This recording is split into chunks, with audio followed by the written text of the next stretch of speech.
questions for you. Spoken a lot about, You want to sit down? Or? sure, whatever you prefer. Yeah, two questions. You spoke a lot about the economy tonight, and I was curious, what is your plan to reinvigorate the American economy, and would it involve protective tariffs, backing out of trade agreements like NAFTA, CAFTA, or GATT, or something like that? It will involve looking at those tariffs to make sure that we are, I believe in fair trade, not free trade. I don't want to pit American workers unfairly against products that are being made with slave labor, or where workers in another country are being paid in rice, or are being, unfairly treated, or products that are created under conditions that cause environmental degradation that would be illegal in this country. So every decision I make is going to be about making conditions better for the American worker.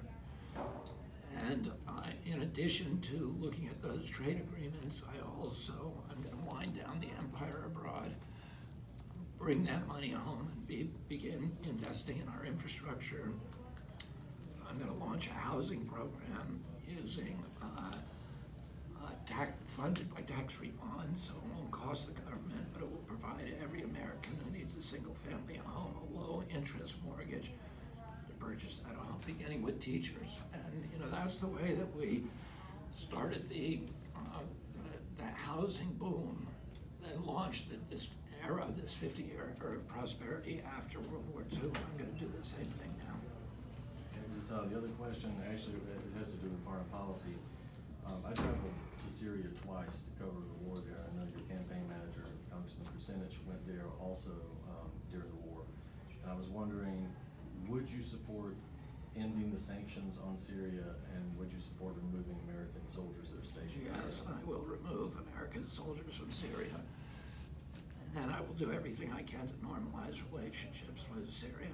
I think that war was a pipeline war. It was a war to control really to stop Russia, to take control, to pump Qatari gas into through Syria and through Turkey, and Bashar Assad refused to go along with that, and we decided we needed to overthrow him.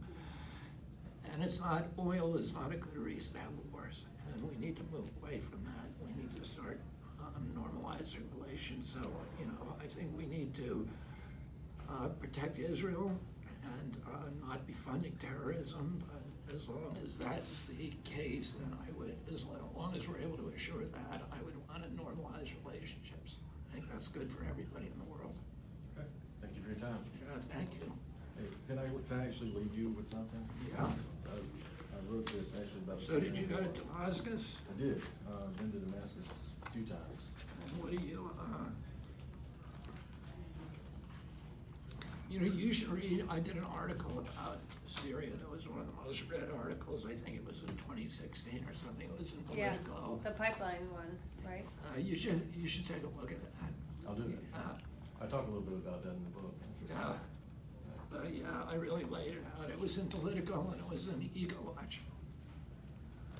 Again, thank you. Very good to meet you. Yeah.